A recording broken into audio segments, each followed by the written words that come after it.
မင်္ဂလာပါအခုစာလုံးရမယ့်အချိန်ပြန်ရောက်လာပါပြီအခုလည်းပဲစောင့်မွေးရာအနေလာတင်ပေးတာဖြစ်ပါတယ်ဒါကြောင့်မို့လို့မလွဲမသွေဒီဗီဒီယိုကြည့်နေကြတဲ့သူတွေကမလွဲမသွေစားလိုက်လို့ပါမှတ်စရာရှိတာတွေမှတ်ပါပြီးတော့ရင် channel ကို subscribe လုပ်ပေးဖို့လည်းမမေ့ပါနဲ့တောင်းဆိုပါတယ်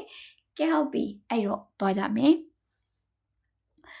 ဟုတ်ပြီပထမဆုံးဤတော့စလုပ်ရမယ့်လုပ်ငန်းစဉ်ဒီဘာလုပ်ရမလဲအားလုံးသိတယ်နော်မေးခွန်းအရင်ဖတ်ကြမှာပေါ့မေးခွန်းဖတ်ကြည့်အောင်好きの文章で筆者が最も言いたいことはどれですかတဲ့ဟုတ်ပြီအဲ့တော့ဖြည့်ရှင်းမှုတဲ့ဒီလိုပု္ပ္ပာမှတ်မိလားအဲ့တော့ရှေ့ပထမဆုံးအပိုင်းမှာဖြည့်ရှင်းခဲ့ဘူးလားဟိရှာစာရေးသူဘာပြောလဲစာရေးသူပြောခြင်းတဲ့အဓိပ္ပာယ်ကဘာလဲစာရေးသူကဘာကိုဆိုလိုချင်နေရလဲဆိုတာမေးတဲ့မေးခွန်းအဲ့တော့အမှတ်မိသေးလားမသိဘူးနောက်ဆုံးစာကြောင်းရဲ့ grammar တိဆောက်ပုံမှာစာကြောင်းရဲ့နောက်ဆုံးစာရေးသူကဒီလိုအမြင်ကိုပြောသွားတယ်ဆိုပြီးတော့အဲ့တော့နောက်ဆုံးတွေကိုဖတ်ခဲ့တာဒေဝနိုင်တေရှောကဒါတိုအမိုးစသဖြင့်ပေါ့နော်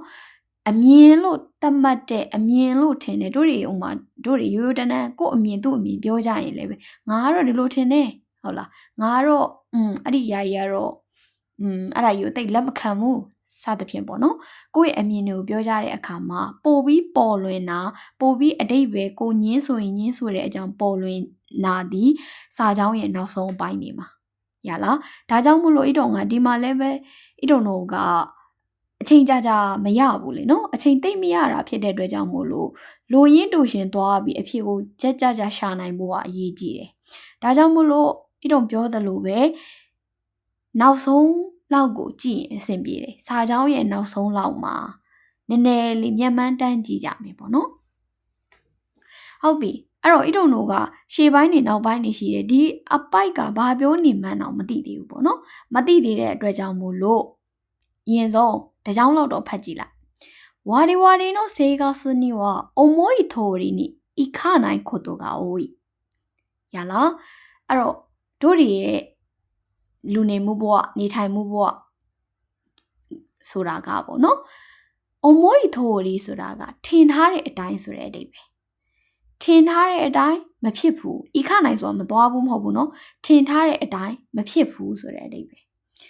တို့တွေထင်ထားတာတွေအတိုင်းမဖြစ်တာတွေကပုံများပါတယ်တဲ့ရမလားကဲဟုတ်ပြီဒီတစ်ကြောင်းလောက်ဖတ်လိုက်တာနဲ့ဒါဆိုရင်တို့တွေလူဘဝလူဒီနေထိုင်မှုအကြောင်းတွေတို့တွေမျှော်မှန်းထားတဲ့အရာတွေတွယ်လွဲဖြစ်သွားတဲ့အရာတွေဒါတွေကိုပြောတော့မယ်ဟုတ်ပြီနော်အဲ့တော့အဲ့တုန်းကအချိန်သိမ့်မရဘူးလို့အချင်းချင်းခါပြောပါတယ်ဒါကြောင့်မို့လို့ comment တုံးလေးတက်သွားအဲ့တော့ဒီမှာအဲ့တုန်းပြောသလိုပဲအချိန်သိမ့်မရတဲ့အရာဖြစ်တဲ့အတွက်ကြောင့်မို့လို့တို့တွေစကားလုံး keyword ကိုရှာကြတော့မယ်ဟုတ်ပြီနော်အခုဒီပု္ပ္ပာမှာမေးနေတာဒီစာရေးဆရာကဘာကိုပြောချင်တာလဲအဲ့တော့အဲ့တုန်းတို့တမန်ငါရှန်ကကြည့်လိုက်မယ်အပေါ်တစ်ကြောင်အောက်တစ်ကြောင်တမန်ငါရှန်ကကြည်နေတယ်နော်ကြည်နေတဲ့ခန်းကြီးတို့တွေဘာညာတွေနဲ့စုံနေတယ်ပခါဒီခိုင်ရှာကုစတေးတို့ဘာညာတွေဖြစ်လေဖြစ်တာရှိတာတွေကိုပြောနေတယ်ရှိခါရှိဆိုပြီးတော့ရောက်လာပြီနော်ရှိခါရှိဆက်ကြည့်မယ်ကိုတို့ကအိုးကြီးဟုတ်ပြီဖြစ်လေဖြစ်တာတွေရှိတဲ့အရာတွေကိုပြောနေတယ်ဒီလိုဖြစ်တာတွေများတယ်ဆိုတာတွေပေါ့နော်ဟုတ်ပြီကဲတွေ့ပြီဘာလို့စတွေ့လဲဆိုတော့တော့ကြကိုရှာပြီးကိုတွေ့ရလို့ဖြစ်နေလိမ့်မယ်ဒေဝနိုင်နောကားဆိုတာလေးစတွေ့ပြီနော်ဒါဆိုရင်ဒေဝနိုင်နောကားဆိုတဲ့အဓိပ္ပာယ်မဟုတ်ဘူးလားမင်းရောအဲ့လိုမထင်ဘူးလားဒါမျိုးငါကတော့ဒီလိုထင်နေတယ်နော်ဆိုတဲ့အဓိပ္ပာယ်မျိုးအဲ့တော့ဟိရှာပြောခြင်းတဲ့အရာဒီနေရာလောက်မှာရှိနိုင်တယ်โอเคဆက်ကြည့်အောင်မယ်နော်နောက်ထပ်ဓာတ်တိုအိုမုတ်ဒီစာကြောင်းမှာဒီလိုထင်းနေဟုတ်ပြီသူထင်းတာကိုတိုက်ရိုက်တောင်ပြောလာပြီရမယ်နော်ဟုတ်ပြီနောက်တစ်ကြောင်းရဲ့စာကြောင်းအဆုံးကိုသွားကြည့်မယ်ခုတ်တော့အိုးကြီးဒါလည်းပဲခုနကတော့ဖြစ်လိဖြစ်တာရှိတာတွေပြောတယ်ဆိုတဲ့အဓိပ္ပာယ်ပေါ့နော်ခဲတဲ့တော့မို့နာနီဖတ်လိုက်တဲ့အချိန်မှာယောနီနာရူဒါရောရမလားဒီလိုဖြစ်လာမယ်မဟုတ်လားဒီသုံးခုကိုဖတ်ရှင်းအပြင်ဒီဟာဘာကိုပြောချင်နေရလဲတုံးလို့နားလည်နိုင်မယ်ရမလားအဲ့တုံပြောတာယုံမိလိုက်ဖတ်ပါအဲ့တော့အဲ့တုံနဲ့တူဖတ်မယ်စကားလုံးအသက်တွေလည်းလေ့လာရင်းနဲ့ 이런노가エネルギーの作用から考えればそれも同じ圧力ではないのかဒီစာကြောင်းကိုတွေ့လာတယ်အဲ့တော့ဒီစာကြောင်းနဲ့မှာ I don't know pronoun နာမ်စားတွေပါလာတယ်ပေါ့နော်ဒီနာမ်စားတွေပါလာတာဖြစ်တဲ့အတွက်ကြောင့်မလို့စာကြောင်းကိုမချိတ်ဆက်မိဘူးဘာအဓိပ္ပာယ်ပြောနေရလဲမသိဘူးဒါကြောင့်မလို့နည်းနည်းလေးတစ်ကြောင်းရှေ့ဆက်တိုးလိုက်မယ်ရှိခါရှိဝါဒီဝါဒီနော်いいよくを高め頑張ろうという気持ちにさせる力も同じくဒီမှာစကားလုံးအသစ်မှတ်မှာဒီいいよく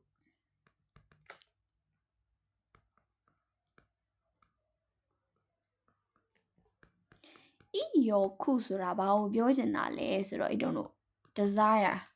စိတ်ဆန္ဒတွေကိုပြောချင်တာပါစိတ်ဆန္ဒလူရင်ဆန္ဒရည်မှန်းချက်စသဖြင့်ပေါ့နော်ဟုတ်ပြီタカメ頑張ろうという気持ちにさせる力も同じくတို့ရဲ့စိတ်ဆန္ဒတွေဟိုမြင့်တင်ပြီးတော့လူရင်ဆန္ဒတွေဟိုမြင့်တင်ပြီးတော့ငါတို့စူးစမ်းကြမယ်ဆိုတဲ့စိတ်မျိုးဖြစ်အောင်လုပ်ပေးတဲ့အင်အားနဲ့အတူတူပဲတဲ့ဂိုင်းဘူးခါတာအတာတဲ့တို့ခုတော့ကအိုးအဲ့လိုအင်အားနဲ့တူတဲ့အင်အားမျိုးပေါ့နော်စိတ်ခွန်အားမျိုးပေါ့ဒီမှာပြောချင်တာစိတ်ခွန်အားမျိုးတို့တွေအပြင်ကနေလည်းရနေတယ်တို့ကိုယ်တိုင်အမဟုတ်ဘဲနဲ့ဘေးနာအနေနဲ့ရနေတယ်ဆိုတဲ့အဓိပ္ပာယ်ပေါ့နော်エネルギーの作用から考えればそれも同じ圧力ではないのか圧力ဆိုတာ I don't know peer pressure ကိုပြောတာနော်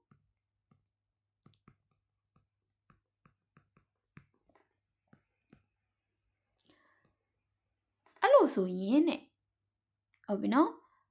စူးစမ်းစမ်းစူးစမ်းထားစသဖြင့်ပြောကြတယ်မို့လားမင်းဘွားကောင်းစားရေးအတွက်စူးစမ်းစသဖြင့်ပေါ့နော်ဒီလိုတွေပြောကြတယ်အဲ့လိုပြောတာလေမင်းပေါ် pressure မဖြစ်ဘူးလားဟုတ်လား pressure တစ်မျိုးပဲမဟုတ်ဘူးလားအဲ့နဲ့လူကြီးဘက်ကနေစဉ်းစားရင်ပေါ့နော်ဟုတ်ပြီ自分にかかる圧力がတဲ့ရလားကိုယ့်ပေါ်မှာကြာရောက်တဲ့ pressure ကခါခါရူဆိုတာတို့တွေကပတ်စံကုန်တာလောက်ပဲသိတာเนาะမဟုတ်ဘူးเนาะဒီမှာကဂျီဘွန်နီခါခါရူအဆွတ်ယောခုဆိုတာကိုယ့်ဘောတက်ရောက်လာတဲ့တက်ရောက်မှုရှိလာတဲ့ဆိုတဲ့အဓိပ္ပာယ်အဲ့တော့ကိုယ့်ဘောတက်ရောက်လာတဲ့ဖိအားကプラスのものかマイナスのものかポジティブバラマイナスバラそれは自分の心が決めるのだと思う Okay ဒါဒီစာကြောင်းလေးအရင်လာတယ်ဖိအားတွေတို့တွေလူနဲ့သိတယ်မဟုတ်လားလူတိုင်းမှာပေါ့နော်ပုံစံမျိုးစုံဖိအားမျိုးစုံရှိကြတယ်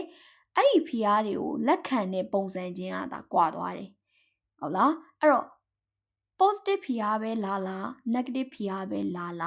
ကိုယ့်ရဲ့နှလုံးသားနဲ့ဆုံးဖြတ်တာပဲမဟုတ်ဘူးလားဆိုပြီးတော့ဒီစာရေးဆရာပြောနေတယ်ကိုယ့်ရဲ့နှလုံးသားနဲ့ပဲဆုံးဖြတ်ကြတယ်ပေါ့နော်ဟုတ်ပြီနည်းနည်းလေးသူကဆက်ပြီးတော့လေပေါ်ထားတယ်စက်ကြည့်အောင်嫌な仕事にストレスを感じることは多い。ကိုမကြိုက်တဲ့အလုပ်ဆိုရင် stress တွေပြီးတယ်ကွာ။けれどもどうべめその仕事にအဲ့ဒီအလုပ်မှာ自分なりの自分なりဆိုတဲ့စကားလုံးလေးမှတ်ပါ။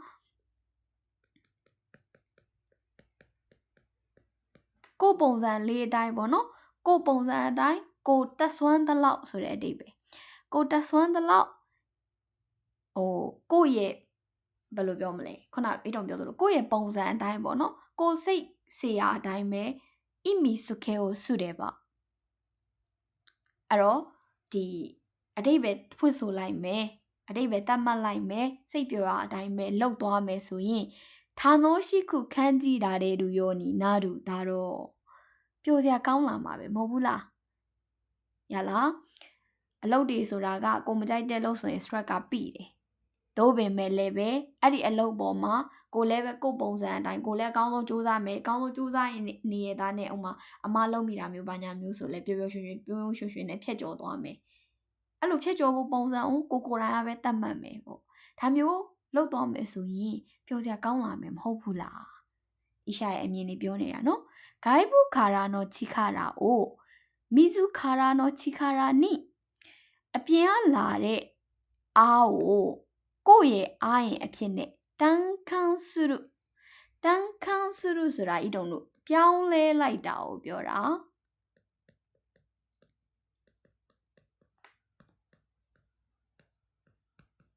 ရလား change လုပ်လိုက်တာကိုပြောတာပြောင်းလဲလိုက်တဲ့ kufu ဆိုတာ I don't know creative လုပ်တာကိုပြောတာကိုနည်းနည်းလေးအစ်ထွင်လိုက်ရင်ပေါ့နော်ထင်လိုက်ရင်人生を豊かにするတို့ရဲ့ဘဝတွေကပျော်စရာကောင်းလာမယ်နေပျော်စရာကောင်းလာမယ်ဆိုပြီးတော့ပြောထားတယ် okay ဒါဒီတိုင်းနားလည်မယ်လို့ထင်တယ်ဤတော့အခုပြောသွားတာတွေမှာဒါကြောင့်မလို့အောက်ကမေခွန်း၄ပုဒ်ကိုဖတ်ကြည့်အောင်ဤယောခိုတာခါမဲရူထမဲနီဝကိုယ့်ရဲ့စိတ်ဆန္ဒတွေကိုတိုးမြင့်ဖို့အတွက်ကရီမန်းချက်တွေကိုတိုးမြင့်ဖို့အတွက်ကဂိုင်းဘူးခါရနောအဆုလျောခုနာခုစုခိုတိုကဟိစယောဒက်စ်ပြောထားလားဂိုင်းဘူးခါရနောအဆုလျောခုနာခုစုဆိုတဲ့အတိတ်ပဲမပါပါဘူးသူကဘလို့ဖျားမျိုးပဲလာကိုနှလုံးသားနဲ့ဆုံးဖြတ်ပါကိုနှလုံးသားနဲ့အတိတ်ပဲတတ်မှတ်ပါဆိုတာမျိုးရမယ်နော်ဒါကြောင့်မလို့ဒီအပုတ်ကတော့လုံးဝမဖြစ်နိုင်ဟုတ်ပြီနံပါတ်2人生を本当に豊かにするのは実はマイナスの圧力だ絶対それだとは言ってないよねそれでこれもバスဟုတ်ပြီနော်自分の解釈だけで物事の良し悪しを決めてはいけない自分の解釈အဲ့တော့ဒီဘက်မှာရေးလိုက်မယ်နော်解釈ဆိုတဲ့အဓိပ္ပာယ်ကအဲ့တော့ပြောရမယ်ဆိုရင် interpretation လုပ်တာကိုပြောတာ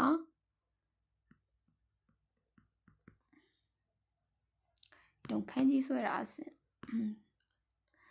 အဲ့လိုခန်းကြီးဆွဲတဲ့နေရာမှာလည်းအစင်မားသွားရင်ဆွဲရတာတစ်မျိုးဖြစ်သွားတယ်နော်ဟုတ်ပြီအဲ့တော့ခိုင်ရှာခုလို့ဖတ်ပါတယ်ခိုင်ရှာခုဆိုတာ interpretation လုပ်တာကိုပြောတာပါကိုယ်တိုင်အဓိပ္ပာယ်ဖွင့်ဆိုလိုက်တာကိုယ်တိုင်အဓိပ္ပာယ်သတ်မှတ်လိုက်တာဒါမျိုးပေါ့နော်မိုနိုဂိုတိုနော်ဒီမှာနောက်ထပ်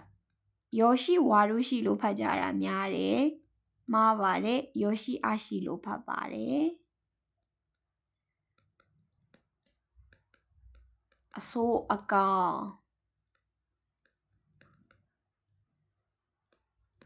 ရလားအဲ့တော့ကိုရိုင်းရဲ့တတ်မှတ်ချက်တစ်ခုတည်းအတိတ်ပဲဖွင့်ဆိုချက်တစ်ခုတည်းနဲ့အရာရာတိုင်းကိုကောင်းတယ်ဆိုတဲ့တတ်မှတ်လို့မရပါဘူးတဲ့ဒါလေးကနည်းနည်းလေးဟွာဖြစ်တယ်နော်မှန်တယ်လို့စဉ်းစားလို့ရတယ်ရလားအဲ့တော့နည်းနည်းလေးဒါလေးကိုခဏထားခဲ့မယ်နောက်တစ်ခုနံပါတ်4イヤナコトでも価値を見出せばမကြိုက်တဲ့အရာဖြစ်လဲပဲသူ့ရဲ့တန်ဖိုးလေးကိုတွေ့အောင်ရှာမယ်ဆိုရင်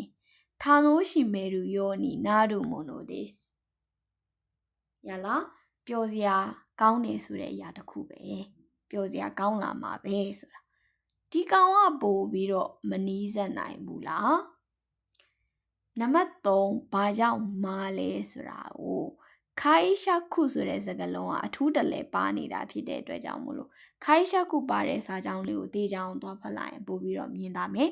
自分の内部からではなく外部から与えられる圧力を悪い意味にばかり解釈しているရလားအဲ့တော့ကိုတိုင်းကိုစီကနေလာတဲ့ threat တွေမဟုတ်ဘူးကိုစီကနေလာတဲ့မကောင်းတဲ့pressure တွေကြီးပဲမဟုတ်ဘူးအပြင်လာတဲ့ pressure တွေကိုလည်းပဲတို့တွေကကိုစိတ်ကြိုက်ကို